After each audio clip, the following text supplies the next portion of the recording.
All right, let's look at questions 13 through 18. We are asked to solve the system, and it wants the x-coordinate of the system. Well, we just have to start solving.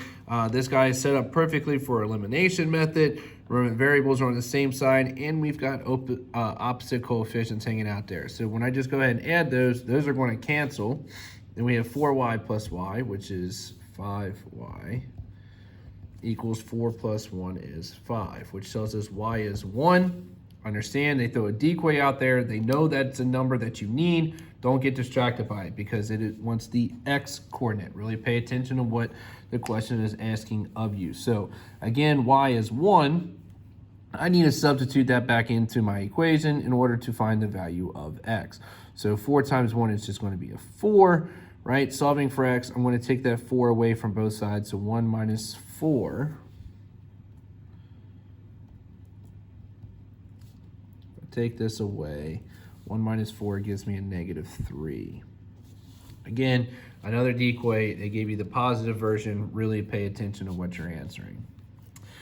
All right, a rectangular field is enclosed by 360 feet of fencing. So it kind of gave you the perimeter there. It told you all the way around a rectangle is 360 feet. What is the length in feet of the field if its length is 6 more than its width? So if we go ahead and let these be lengths, we'll just call these widths. We know that the length is 6 more than the width. So width plus 6, width plus 6, right? So now that everything is in terms of one variable, right? We have everything in terms of a width. We can go ahead and put these in an equation, right?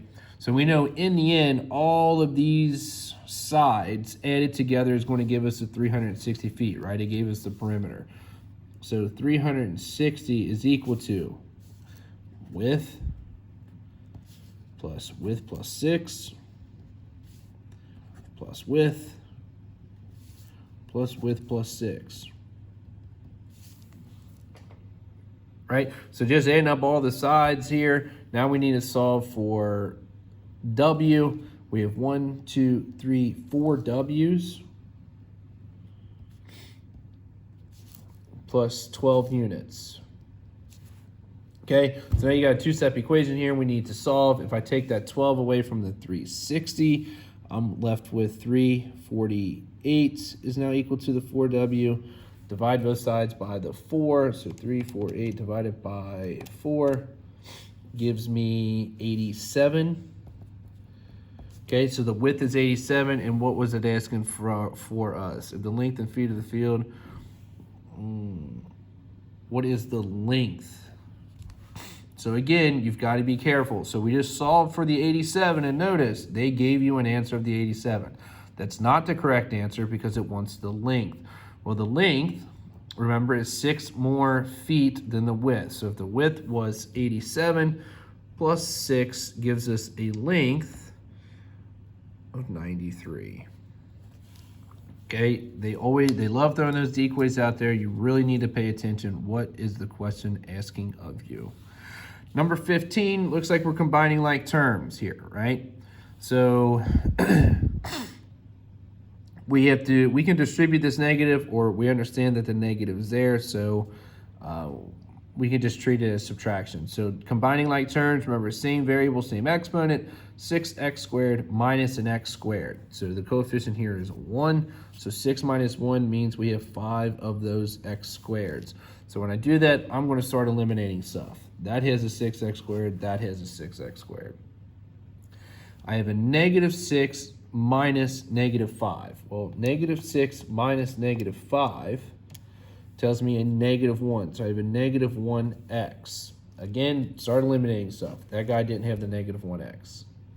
So lastly, it's either positive 13 or negative 5. We have 4 minus negative 9, right? When we subtract the negative, we add, or put it in your calculator. 4 minus negative 9 is a positive 13, right? And only one of them will have that guy there.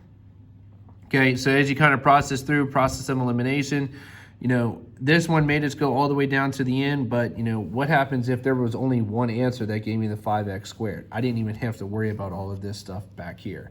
So, you know, speed does matter, so all these things kind of go into place.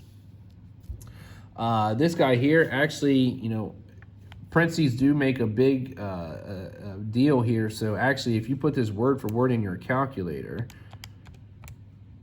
okay, careful with your parentheses, minus 4 squared. Okay, word for word, as you see it written in the problem, we hit an answer. We can go straight to the answer there. We don't have to think about anything. Just let the calculator do the work.